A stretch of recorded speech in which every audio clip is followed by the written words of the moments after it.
Welcome to money management channel. மார்க்கெட்டை பொறுத்த வரைக்கும் நிஃப்டி 50 நெகட்டிவ்ல தான் ட்ரேட் ஆகிட்டு இருக்கு. நிஃப்டி 50 மட்டும் கிடையாது, மார்க்கெட்டில் இருக்கிற அதர் இண்டெக்ஸ் எல்லாமே நெகட்டிவ்ல தான் ட்ரேட் ஆகிட்டு இருக்கு.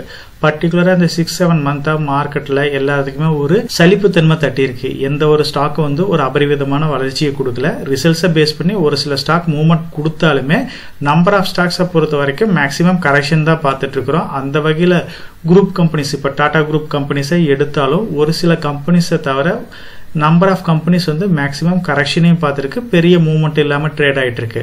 டாடா குரூப்பை பொறுத்த வரைக்கும் முக்கியமான ஒரு சில செக்டர்ஸ் இருக்கு. Steel sector, IT, automotive, consumer retail, infrastructure, finance, aerospace and defence, tourism, telecommunication, இந்த மாதிரி நம்பர் ஆஃப் செக்டர்ஸ் இருந்தாலும் இதில் ஏகப்பட்ட ஸ்டாக்ஸ் வந்து மார்க்கெட்டில் லிஸ்ட் ஆகிருக்கு. இந்த வீக்கில் ஒரு சில ஸ்டாக்ஸ் வந்து டிவிடெண்ட் வந்து அனௌன்ஸ்மெண்ட் கொடுத்துருக்காங்க. ஸோ அது என்ன பர்சன்டேஜில் ஆஃபர் பண்ணுறாங்க, எது லாஸ்ட் எக்ஸ்டேட் அப்படிங்கிறதையும் பற்றி இந்த வீடியோவில் டீட்டெயிலாக பார்க்கலாம். இந்த மாதிரி இருக்கிற சுச்சுவேஷனில் ஸ்டாக்கோட மூவ்மெண்ட் கம்மியாக இருந்தாலும் ஒரு சில ஸ்டாக்ஸ் வந்து நல்ல டிவிடெண்ட் பே அவுட் கொடுக்கறது நமக்கு வந்து ஒரு ஆறுதலான விஷயமா தான் பார்க்குறோம். டிவிடெண்ட் ஸ்டாக்ஸை பற்றி நம்ம சேனல்லே வந்து டீட்டெயிலாக டிஸ்கஸ் பண்ணியிருக்கிறோம். லாஸ்ட் ஃபினான்ஷியல் இயரை பொறுத்த வரைக்கும் என்னோட டிவிடெண்ட் இன்கம் வந்து பர்டிகுலராக இயர் பை இயர் நல்ல இம்ப்ரூவ்மெண்ட்டை காமிச்சிட்டு தான் இருக்கு. இதை பற்றி கம்ப்ளீட்டாகவே டிஸ்கஸ் பண்ணியிருந்தோம். இதுல என்னென்ன ஸ்டாக்ஸ் வந்து அவைலபிளா இருக்கு அப்படின்ற மாதிரியும் பார்த்திருந்தோம். இன்னைக்கு டாடா குரூப்ஸ்ல இருக்க ஒரு சில முக்கியமான கம்பெனிஸ் வந்து டிவிடெண்ட் வந்து இந்த வீக்ல வந்து ஆஃபர் பண்றாங்க.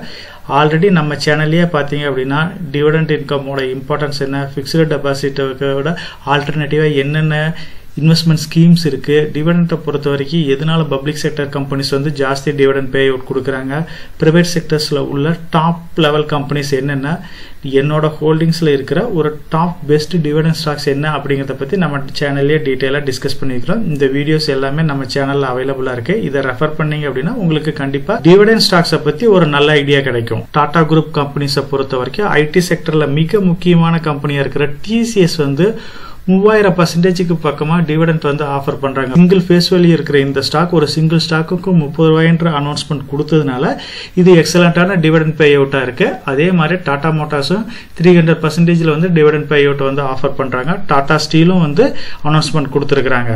அதே மாதிரி டாடா குரூப்ல இருக்கிற இன்னொரு கம்பெனியான ரேலிஸ் இந்தியாவும் இந்த வீக் வந்து லாஸ்ட் டேட் கொடுத்துருக்காங்க. இந்த ஸ்டாக்ஸோட டிவிடெண்ட் அமௌண்ட் எவ்வளவு, டிவிடெண்ட் ஈல்டு ரேஷியோ எவ்வளவு, அதே மாதிரி இதோட எக்ஸ்டேட் என்ன அப்படிங்கிறத டீடைலாவே பார்க்கலாம்.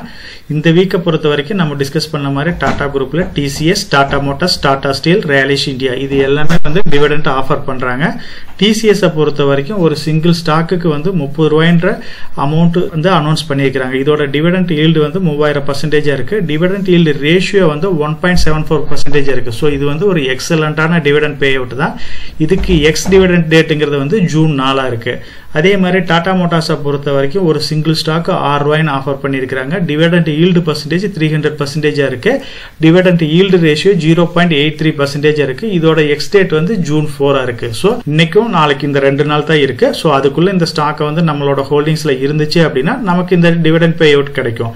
அதே மாதிரி டாடா ஸ்டீலை பொறுத்த வரைக்கும் ஒரு ஸ்டாக் வந்து 3 ரூபா 65 பைசான்ற வீதம் ஆஃபர் பண்றாங்க. இதோட எக்ஸ் டிவிடெண்ட் டேட் வந்து ஜூன் 6 இருக்கு.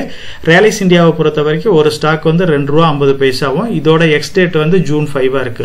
ஸோ இந்த ஸ்டாக்ஸ் எல்லாமே வந்து நம்மளோட ஹோல்டிங்ஸ்ல இருக்கு அப்படின்னா இது ஏதாவது செல் பண்ற ஐடியா இருந்தா கூட நீங்க இந்த டேட் வரைக்கும் வெயிட் பண்ணுங்க. இந்த டேட் வரைக்கும் நம்ம இதை ஹோல்ட் பண்ணிட்டோம் அப்படின்னா நமக்கு வந்து டிவிடெண்ட் வந்து ஒரு சிங்கிள் ஸ்டாக்குக்கு இந்த அமௌண்ட் கிடைச்சிடும். ஸோ அதுக்கப்புறம் நம்ம வந்து இதுல எக்ஸிட் ஆகிற ஐடியா இருந்துச்சு அப்படின்னா எக்ஸிட் ஆகலாம். மேக்ஸிமம் இப்போ நம்ம டிஸ்கஸ் பண்ண ஸ்டாக்ஸ்ல TCS, Tata Motor, Tata Steel இதை பத்தி ஏகப்பட்ட டைம் வந்து நம்ம டிஸ்கஸ் பண்ணிட்டோம். ரேலிஸ் இந்தியாவை பத்தி நம்ம பெரிய அளவுக்கு ஃபோக்கஸ் பண்ணலாம். அதர்வைஸ் இந்த 3 ஸ்டாக்குமே வந்து நல்ல ரிட்டர்னை கொடுக்கக்கூடிய ஸ்டாக்கா தான் இருக்குது. ஐடி செக்டர் அப்படின்னாவே டிசிஎஸ் வந்து ஒரு தவிர்க்க முடியாத கம்பெனியா தான் இருக்கு. பைபேக் ஆகட்டும், போனஸ் ஆகட்டும், டிவிடெண்ட் ஆஃபர் பண்றது இதுல வந்து இவங்க ரெகுலரா வந்து அப்டேட்ஸ் கொடுத்துட்டே இருக்கிறதுனால இந்த ஸ்டாக்கை வந்து ஸ்டார்டிங்ல இருந்து ஹோல்ட் பண்ணவங்களுக்கு 3000% வந்து எக்ஸலண்டான ஒரு டிவிடெண்ட் பே அவுட். ஸ்டார்டிங்ல இன்வெஸ்ட் பண்ணவங்களுக்கு உண்மையாலுமே இது வந்து எக்ஸலண்டான ஒரு ஆப்பர்ச்சுனிட்டி தான். அதே வகையில் பார்த்தீங்க அப்படின்னா டாடா ஸ்டீலும் இப்போ கண்டினியூஸா வந்து நிறைய இம்ப்ரூவ்மெண்ட்டை காமிச்சுக்கிட்டே தான் இருக்காங்க. ஸ்டாக் வந்து இப்போ ரீசெண்ட் டைம்ல 120 அந்த லெவலுக்கு வந்தாலும் இனி வரப்போற நாட்கள்ல வந்து குளோபல் ஃபேக்டர்ஸ் எல்லாம் சாதகமா இருக்கும். இந்தியாவோட இன்ஃப்ராஸ்ட்ரக்சர் டெவலப்மெண்ட் நல்லா இருக்குன்ற வகையில இந்த ஸ்டாக் வந்து கண்டினியூஸா வந்து இப்போ கொஞ்சம் ரேலியை கொடுத்துட்டு இருக்கு. இவங்க பாத்தீங்க அப்படின்னா இதுல லிஸ்ட் ஆயிருக்கிற கம்பெனிஸ், அன்லிஸ்டட் கம்பெனிஸ் எல்லாமே மெர்ஜ் பண்ணி இப்ப டாடா ஸ்டீல்ன்ற ஒரு மிகப்பெரிய கம்பெனியா மாத்ததுனால இவங்களோட ப்ராஃபிட் வந்து இனி வரப்போற நாட்கள்ல ரைஸ் ஆகிறதுக்கு நிறைய பாசிபிலிட்டிஸ் இருக்கு. டாடா மோட்டார்ஸும் இப்போ நம்ம டிஸ்கஸ் பண்ண மாதிரி தான். இவங்களும் நம்பர் ஆஃப் கார்பரேட் ஆக்ஷன்ஸ் எல்லாமே எடுத்துட்டு இருக்கிறாங்க. இப்போ டாடா மோட்டார் டிவிஆரோட டீலிஸ்டிங், டாடா டெக்னாலஜி IPO இது எல்லாமே கம்ப்ளீட் ஆயிடுச்சு. கூடிய சீக்கிரம் வந்து இவங்க 1:1 ரேஷியோல கமர்ஷியல் மோட்டாரையும் பேசஞ்சர் வெஹிக்கிளையும் தனியா பிரிக்க போறாங்க. இப்படி பண்றப்ப டாடா மோட்டாரோட growth வந்து நெக்ஸ்ட் லெவலுக்கு எடுத்து போறதுக்கு நிறைய பாசிபிலிட்டிஸ் இருக்கு அப்படின்ற மாதிரி ப்ரெடிக்ஷன்ஸ் கொடுத்துருக்காங்க. இப்போ நம்ம டிஸ்கஸ் பண்ண ஸ்டாக்ஸை பொறுத்த வரைக்கும் எல்லா ஸ்டாக்குமே வந்து ஒரு அட்ராக்டிவான பிரைஸ்ல இருக்குதா அப்படின்னு கேட்டா கண்டிப்பா கிடையாது. TCS வந்து IT செக்டர்ல கொஞ்சம் காஸ்ட்லியா தான் இருக்கு. ரிலையன்ஸ் இந்தியாவும் கொஞ்சம் காஸ்ட்லியா தான் இருக்கு. அதே மாதிரி டாடா ஸ்டீலை பொறுத்த வரைக்கும் இண்டஸ்ட்ரி PE விட கொஞ்சம் காஸ்ட்லியா தான் ட்ரேட் ஆயிட்டு இருக்கு. 100 அந்த லெவல் அப்படின்னா ஒரு அட்ராக்டிவான பிரைஸ்னு சொல்லலாம். டாடா மோட்டாரை பொறுத்த வரைக்கும் இது பிளக்சுவேஷன் வந்து ஜாஸ்தி இருக்கிற கம்பெனியா இருக்கு. ரிசல்ட்ஸ் பேஸ் பண்ணி நல்ல பிளக்சுவேஷன் காமிக்குது. ஸோ டாடா மோட்டாரை வந்து ஓரளவுக்கு கன்சிடர் பண்ற லெவல்ல தான் இருக்கு. அதர் ஸ்டாக்ஸ் எல்லாமே கொஞ்சம் காஸ்ட்லியா இருக்கு. கண்டிப்பா வந்து ஆப்பர்ச்சுனிட்டி கிடைக்குது அப்படின்னா அந்த டைமை வந்து TCS, டாடா ஸ்டீல் இது எல்லாமே வந்து கன்சிடர் பண்ணலாம். என்னோட ஹோல்டிங்ஸை பொறுத்த வரைக்கும் Tata Motors, TCS, Tata steel இது வந்து ஆப்பர்ச்சுனிட்டி கிடைச்சிச்சு அப்படின்னா லம்சம் மோட்ல இன்வெஸ்ட் பண்ணிட்டு இருக்கிறேன். SIP வந்து ரெகுலரா நான் இதுல எதையும் பண்றதில்ல. ஸோ நீங்க இந்த TCS இந்த மாதிரி கம்பெனிஸ்ல ஆப்பர்ச்சுனிட்டி கிடைச்சிச்சு அப்படின்னா நீங்க SIP மாடலோட ரெகுலரா இன்வெஸ்ட் பண்ணிக்கிட்டு வரலாம். டாடா குரூப்பை பொறுத்த வரைக்கும் நேத்து வந்து ஒரு இம்பார்ட்டன்டான அப்டேட் கொடுத்திருக்காங்க. 30,000 கோடிக்கு மேல, அதாவது $3.5 பில்லியன் வந்து நியூ இன்வெஸ்ட்மெண்ட் வந்து இன்வெஸ்ட் பண்ண போறாங்க. இது என்னென்ன செக்டர்ஸ்ல இருக்குன்னு பாத்தீங்க அப்படின்னா டாடா டிஜிட்டல், டாடா எலக்ட்ரானிக், ஏர் இந்தியா இந்த 3 கம்பெனில வந்து இது இன்வெஸ்ட் பண்ற மாதிரி சொல்லியிருக்கிறாங்க. டாடா டிஜிட்டலை பொறுத்த வரைக்கும் இதுக்கு எக்ஸலண்டான ஃபியூச்சர் growth இருக்கும் அப்படின்னு இருக்காங்க. கூடிய சீக்கிரம் வந்து நியூ CEO எல்லாமே வந்து இதுக்கு அப்பாயின்ட் பண்ண போறாங்க. டாடா எலக்ட்ரானிக்ஸை பொறுத்த வரைக்கும் நம்ம பார்த்திருக்கோம் இவங்களோட ஐபோன் உற்பத்தி, அதர் டெவலப்மெண்ட் எல்லாமே எக்ஸலண்டா போயிட்டு இருக்கு. இவங்க ஏர் இந்தியாவை பொறுத்த வரைக்கும் ஏர் ஸ்பேஸ் மட்டும் இல்லாம டிஃபென்சிவ் செக்டர்ஸ்லயும் நிறைய இன்வெஸ்ட் பண்ற ஐடியா இருக்கு. அதனால வரப்போற நாட்கள்ல இந்த ஃபியூச்சர் செக்டர்ஸா இருக்கிற இந்த 3லயுமே வந்து டாடா குரூப் வந்து ஃபோக்கஸ் பண்றாங்க. அதுக்கு நியூ இன்வெஸ்ட்மெண்ட்டா வந்து 30,000 கோடி வந்து மார்க்கெட்ல இறக்க போறாங்க. இந்த கம்பெனிஸை பொறுத்த வரைக்கும் பார்க்கலாம். ஒரு சில கம்பெனிஸ் இப்போ டாடா டிஜிட்டல், டாடா எலக்ட்ரானிக்ஸ், ஏர் இந்தியா இது எல்லாமே ஹோல்ட் பண்றது அப்படின்னு பாத்தீங்க அப்படின்னா டாடா இன்வெஸ்ட்மெண்ட் கார்பரேஷன் மட்டும் ஹோல்ட் பண்றாங்க. ரிமைனிங் IPO மார்க்கெட்ல இன்னும் கம்மியா தான் இருக்கு இது வர்றதுக்கு. கூடிய சீக்கிரம் இது எல்லாமே கூட லிஸ்ட் ஆகலாம். அப்படி ஆகிறப்ப இந்த கம்பெனிஸை வந்து ஃபோக்கஸ் பண்ணலாம். அதர்வைஸ் இப்போ இதுல ஹோல்டிங்ஸ் வச்சிருக்கிற இன்வெஸ்ட்மெண்ட் கார்பரேஷனுக்கு வந்து இது வந்து ஒரு பாசிட்டிவான நியூஸா தான் நம்ம பார்க்கணும். மார்க்கெட்டை பொறுத்த வரைக்கும் சந்திரசேகர் வந்ததுக்கு அப்புறம் ஏகப்பட்ட சேஞ்சஸ் வந்து கண்டினியூஸா பண்ணிக்கிட்டே இருக்கிறாங்க. டாடா சன்னோட இந்த 30,000 கோடி ஃபண்ட் ரிலீஸ் அப்படிங்கிறது இந்த 3 sector Tata Electronics, Tata Digital, Air India இதை வந்து நெக்ஸ்ட் லெவலுக்கு கண்டிப்பா எடுத்துட்டு போகும்.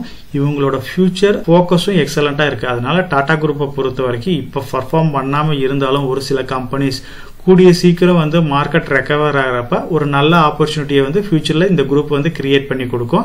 எப்பயுமே நம்ம ஒரு ஸ்டாக்கை செலக்ட் பண்றதுக்கு முன்னாடி இப்போ டிவிடெண்ட் பே அவுட் ஆகட்டும், இல்ல லாஸ்ட் வீக் டிவிடெண்ட் இன்கம் வருது அந்த ரீசனுக்கோசரம் நீங்க ஸ்டாக்கை வந்து செலக்ட் பண்ணாதீங்க. ஃபியூச்சர் growth இருக்கிற கம்பெனிஸ்ல நல்ல லாங் டேர்ம் பாயிண்ட் ஆஃப் வியூல ஸ்டாக் ஐடென்டிஃபை பண்ணிட்டு இன்வெஸ்ட் பண்ணுங்க. அந்த வகையில் என்னோட வியூல Tata Motors, TCS, Tata Steel இதை வந்து கண்டிப்பா ஃபோக்கஸ் பண்ணுங்க. டாடா குரூப்பை பொறுத்த வரைக்கும் உங்களோட ஹோல்டிங்ஸ்ல என்னென்ன ஸ்டாக்ஸ் இருக்கு, எது நல்ல ஃபியூச்சர் growth இருக்கு அப்படின்னு கமெண்ட் செக்ஷன்ல போஸ்ட் பண்ணுங்க. அது உங்களுக்கு மட்டும் இல்ல நம்ம சேனல் சப்ஸ்கிரைபர்ஸ் எல்லாத்துக்குமே ஒரு பெரிய சப்போர்ட்டா இருக்கும். நம்ம சேனல் மெம்பர் கம்யூனிட்டியில போர்ட்போலியோ அப்டேட், அதாவது என்னோட போர்ட்போலியோல என்ன ஸ்டாக் பை பண்றேன், என்ன ஸ்டாக் செல் பண்றேன், என்னென்ன சேஞ்சஸ் பண்ணிட்டு இருக்கேன், இதை பத்தி இன்ஃபர்மேஷன்ஸ் வந்து ஷேர் பண்ணிட்டு இருக்கேன். டெய்லி மார்க்கெட் அப்டேட் வந்து முடிஞ்ச வரைக்கும் போஸ்ட் பண்ணிட்டு இருக்கேன். கார்பரேட்ல என்னென்ன ஈவென்ட் இருக்கு, நம்மளோட இந்திய எக்கனாமியை பத்தி ஒரு சில யூஸ்ஃபுல்லான இன்ஃபர்மேஷன்ஸ் எல்லாமே ஷேர் பண்ணிட்டு இருக்கோம். மெம்பர் கம்யூனிட்டியில ஜாயின் பண்ணி இதை ரெகுலரா ஃபாலோ பண்ணீங்க அப்படின்னா உங்களுக்கு நாலேஜ் இம்ப்ரூவ் ஆகிறது மட்டும் இல்லாம உங்களோட போர்ட்போலியோவை ஹெல்த்தியா பில்ட் பண்றதுக்கு எல்லா வகையிலையும் சப்போர்ட்டிவா இருக்கும். நான் ஒரு செபி ரிஜிஸ்டர்ட் அட்வைசர் கிடையாதுங்க. நம்ம சேனல்ல போடுற வீடியோக்கள் எல்லாமே வந்து பாத்தீங்கன்னா எஜுகேஷனல் ஆர் இன்ஃபர்மேஷன் பர்பஸ்க்கோசரம் போஸ்ட் பண்ற வீடியோக்கள் தாங்க. இன்வெஸ்ட்மெண்ட்னா கண்டிப்பா ரிஸ்க் இருக்கும். அதனால நீங்க உங்க பினான்சியல் அட்வைசர் டிஸ்கஸ் பண்ணியோ இல்ல நீங்களா ஓன் டிசிஷன் எடுத்தோ இன்வெஸ்ட் பண்ணுங்க.